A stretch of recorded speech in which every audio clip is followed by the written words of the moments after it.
ہمارے ہاں بڑے بڑے سمجھدار لوگ نفسیاتی ہو جاتے ہیں، بڑی بڑی سمجھدار خواتین نفسیاتی ہو جاتی ہیں، میری ساس باتیں کرتی ہے، میری نند باتیں کرتی ہے، مجھے فلانا باتیں کرتا ہے، مجھے فلانا۔ بھائی باتیں، جس کے منہ میں زبان ہے اس نے بات تو کرنی ہے۔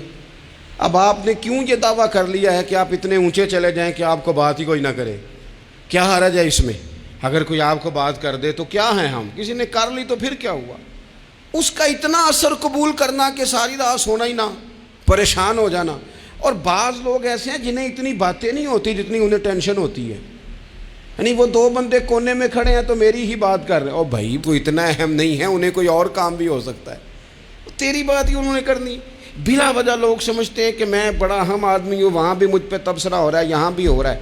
اس پہلو سے باہر آئیں، اس کمپلیکس سے نکل آئیں۔ ابن حزم کہتے ہیں کہ مصر میں ایک تاجر بڑا کامیاب ہو گیا تھا، بڑا کامیاب تاجر ہو گیا۔ تو زندگی میں جتنے لوگ بھی کامیاب ہوتے ہیں ان سے حسد ہوتا ہے، اس سے بھی اس کے ارد گرد کے لوگوں نے حسد شروع کیا۔ اب تاجروں نے پلاننگ کی کہ اسے خراب کیسے کرنا ہے۔ وہ ایک دن اپنے گھر سے نکلا، سفید کرتا سفید پگڑی باندھ کے باہر۔ اب 5-6 لوگوں نے پہلے سے منصوبہ بندی کی ہوئی تھی۔ ایک صاحب اسے ملے، کہنے لگے ماشاءاللہ آج تو سفید کرتے پر سبز امامہ، سبز پگڑی بڑی ہی اچھی لگ رہی ہے۔ تو وہ ہنس کے کہنے لگا لگتا ہے آپ سو کے اٹھ کے آئے ہیں، پگڑی تو میری سفید ہے۔ اس نے کہا چلو پگڑی تو سبز ہی ہے، باقی آپ نہیں مانتے تو آپ کی مرضی۔ وہ آگے بڑھا، تو اب چونکہ پلاننگ تھی تو ایک شخص اور ملا، اس نے کہا کیا بات ہے، سفید کرتے پر آپ کا پیلے رنگ کا امامہ کیا جچتا ہے؟ اس نے کہا یار کو خدا کا خوف کر۔ ہنس کے کہا کیا ہو گیا، تیری اینک کا نمبر تو نہیں تبدیل ہونے والا ہوا؟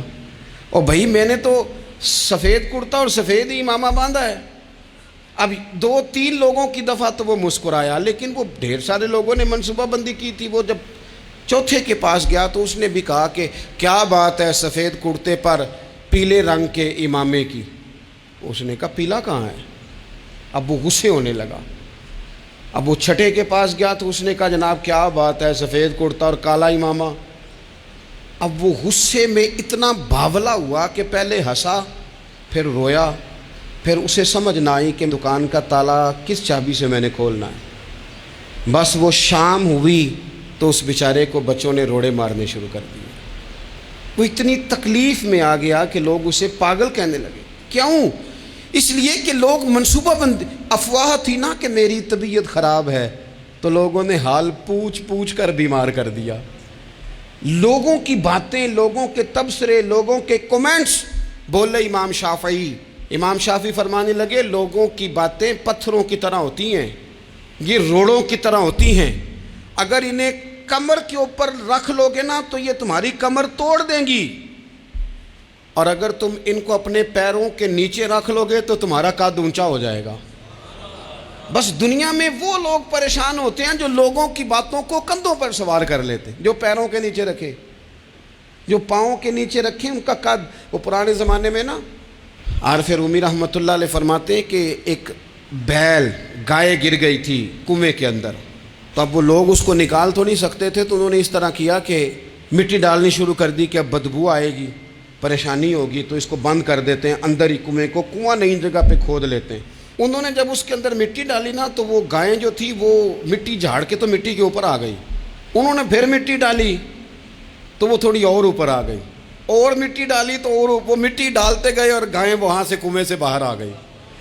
لوگوں نے دفن کرنا چاہا، وہ باہر نکل آئی۔ اور میرے بھائی لوگ بھی اپنی باتوں میں دفن کرنا چاہتے ہیں، لیکن یاد رکھنا جو چمکنے والے تھے وہ چمکتے ہی رہے، جن کو اللہ نے عزت دی تھی ان کی گھٹائی کوئی نہیں سکا۔ اتنی لمبی زبانیں کھول کے لوگوں نے صحابہ کے بارے میں باتیں کی، لیکن سورج چمک رہا ہے صدیق اکبر کی شان کا، عظمتیں دمک رہی ہیں فاروق اعظم کی، عروج ہے جناب فاروق اعظم کو، نگر نگر گلی گلی دنیا علی علی کرتی چلی جا رہی۔